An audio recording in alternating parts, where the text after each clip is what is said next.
Hi అందరికీ నమస్కారం. ఈరోజు నేను గోగుల్లంక వెళ్ళాను. మా ఫ్రెండ్ కొడుకు బర్త్డే ఫంక్షన్ కి పడవలో ప్రయాణం. 25 సంవత్సరాల తరువాత మళ్ళీ పడవ ప్రయాణం. ఎందుకంటే నా చిన్నప్పుడు ఎదుర్లంక నుండి యనం వెళ్లే వాళ్ళం పడవ మీద. మళ్ళీ ఈరోజే కుదిరింది అలా.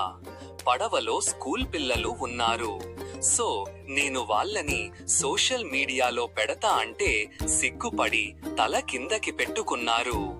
మేము ఇలా మాట్లాడుతూ ఉండగా అవతల వైపు రీచ్ అయ్యాము.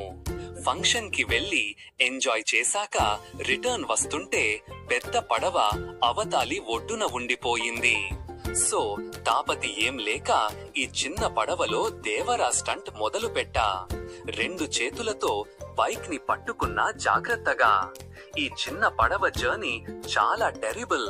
అసలు ఎలాగైతే ఇటు వచ్చేశాం. బైక్ ని కూడా జాగ్రత్తగా దించాం కిందకి. Thanks for watching.